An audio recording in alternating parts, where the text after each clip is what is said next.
দিল্লিতে তাপপ্রবাহের তীব্রতা নতুন উদ্বেগের জন্ম দিল। আবহাওয়া দফতরের তথ্য অনুযায়ী রাজধানীর হিট ইন্ডেক্স বা অনুভূত তাপমাত্রা 51 ডিগ্রি সেলসিয়াসের গণ্ডি অতিক্রম করেছে।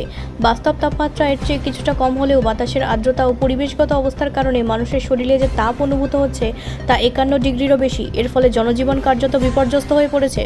হিট ইন্ডেক্স হলো এমন একটি সূচক যা বায়ুর তাপমাত্রা ও আপেক্ষিক আর্দ্রতাকে একত্রে বিবেচনা করে মানুষের শরীরে কতটা গরম অনুভূত হচ্ছে তা নির্ধারণ করে। বিশেষজ্ঞদের মতে এই মাত্রায় হিট ইন্ডেক্স অত্যন্ত বিপজ্জনক। দীর্ঘক্ষণ বাইরে থাকলে হিট স্ট্রোক, পানি শূন্যতা, শ্বাসকষ্ট এবং হৃদরোগের ঝুঁকি বহুগুণ বেড়ে যায়। দিল্লির রাস্তাঘাটে দুপুরের সময় মানুষের উপস্থিতি উল্লেখযোগ্যভাবে কমে গিয়েছে। নির্মাণ শ্রমিক, ডেলিভারি কর্মী, ট্রাফিক পুলিশ এবং খোলা আকাশের নিচে কাজ করা হাজার হাজার মানুষ সবচেয়ে বেশি ঝুঁকির মুখে পড়েছেন। হাসপাতালগুলিতেও তাপজনিত অসুস্থতার অভিযোগ নিয়ে রোগীর সংখ্যা বাড়ছে বলে জানা গিয়েছে। আবহাওয়াবিদদের মতে জলবায়ু পরিবর্তনের প্রভাবেই বিশ্বের বহু শহরে চরম আবহাওয়ার ঘটনা ক্রমশ বাড়ছে।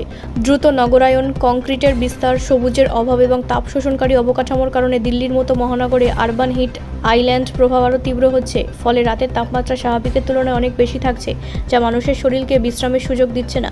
প্রশাসনের পক্ষ থেকে নাগরিকদের অপ্রয়োজনীয়ভাবে দুপুরে বাইরে না বেরোনোর পরামর্শ দেওয়া হয়েছে। পর্যাপ্ত পরিমাণ জল পান, হালকা পোশাক পরা, শিশু ও প্রবীণদের বিশেষ যত্ন নেওয়া এবং রোদে দীর্ঘক্ষণ কাজ এড়ানোর নির্দেশ দেওয়া হয়েছে। বিভিন্ন এলাকায় পানীয় জলের ব্যবস্থা এবং স্বাস্থ্যকেন্দ্রগুলিকে সতর্ক থাকার নির্দেশ দেওয়া হয়েছে। বিশেষজ্ঞদের মতে এই পরিস্থিতি কেবল একটি মৌসুমি সমস্যা নয়, এটি জলবায়ু পরিবর্তনের দীর্ঘমেয়াদী প্রভাবের স্পষ্ট ইঙ্গিত। তাই তাপপ্রবাহ মোকাবিলায় শুধু জরুরি স্বাস্থ্য ব্যবস্থাই নয়, নগর পরিকল্পনা, বৃক্ষরোপণ, জলাশয় সংরক্ষণ এবং কার্বন নিঃসরণ কমানোর মতো দীর্ঘমেয়াদী পদক্ষেপও এখন সময়ের দাবি। দিল্লির 51 ডিগ্রি অনুভূত তাপমাত্রা ভবিষ্যতের আরও কঠিন বাস্তবতার পূর্বাভাস বলেই মনে করছেন পরিবেশ বিশেষজ্ঞরা। ব্যুরো রিপোর্ট, রাষ্ট্রীয় প্রসার বাংলা।